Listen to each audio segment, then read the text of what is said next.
All right, boom, blast off. Ben Parker of CardinalSportsReport.com on 3 Rivals here with Stanford running back Cole Tabb. So first of all, I got to ask a question. Have you heard of Tabb Cola before, and have you ever tried it before in your life? I have not tried it. I feel like it's kind of an older thing.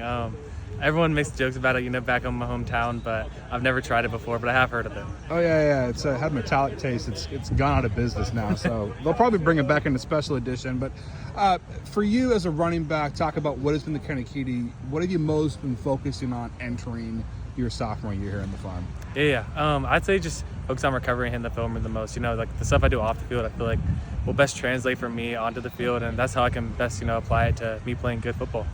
Yeah, and talk about too just kind of the synergy you guys have as a running back room with you and Sed and Micah and CD, the whole room. Just talk about the relationship you guys have. Yeah, we're super close. We hang out every single day, like whether it's in the facility or outside. Obviously meetings we're together, but even on the weekends we get that time together. We have a great relationship.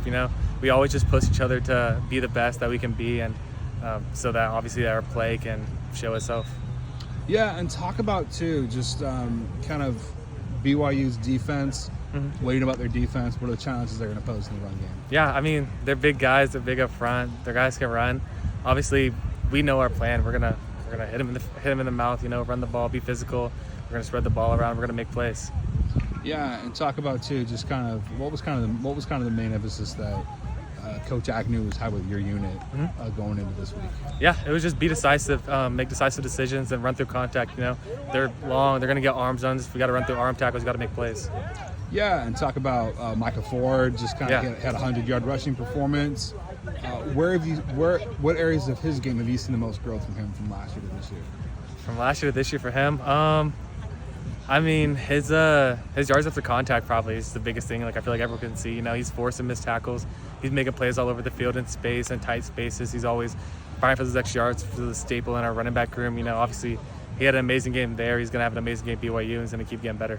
Yeah, and I saw on the depth chart that you're going to be returning, I think, kicks or punts. Which one is it going to be? I can't remember. I could possibly be returning kicks. Yeah. Yeah, kick and kick. So talk about what do you do to kind of work on that aspect of your game, and just kind of how do you kind of hone in on the kick return aspect? Yeah, obviously watching film, just seeing kickers' tendencies, like how they aim, spots they like to hit, like how the team likes them to kick in situations, and obviously just catch on the jugs after practice or getting pops from our kickers, just to track footballs and just get used to that process. Yeah, and talk about too, just it's gonna be a hostile road environment in Lavelle Edwards Stadium. I think it's gonna be sold out probably.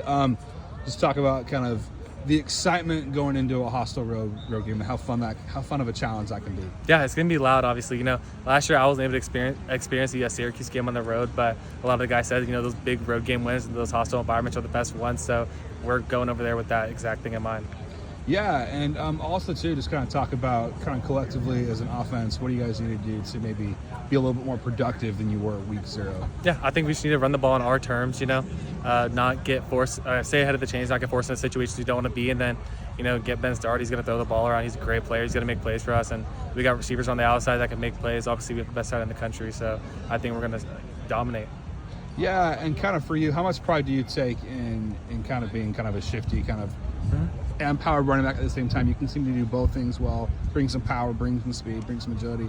How much pride do you take in kind of being a good all-around back in that aspect? Yeah, one of the emphasis in our running back room and one of the key standards is just being a complete back, being able to do everything, not being handcuffed to a certain thing or situation. So that's one thing that we all take pride in. That's one thing obviously I take pride in and try to do well. I'm not the biggest guy, but I think I can make up for that by being strong, obviously, and being stout with my frame, and obviously being as fast as possible with me not being the biggest guy. Yeah, and just kind of final question for you. Just talk about kind of looking ahead to the season collectively. What do you think is the biggest key to you guys as a team taking that next step and have an improved season from last year? Yeah, I think the biggest thing that this year or last year that is an improvement, we're going to keep improving it to set the groundwork for this year, is just leaning on each other when we need it, not backing down from any challenge, just running everything head on, locked arms. We always make an analogy like 5 fingers, like a slap, that's not as strong as a punch, all of us together. So we're going to attack everything together and dominate every game. That's how we're going into it. Perfect. Well, thanks so much for taking the time, Cole, and best of luck and safe travels to Provo. Yeah, thank you.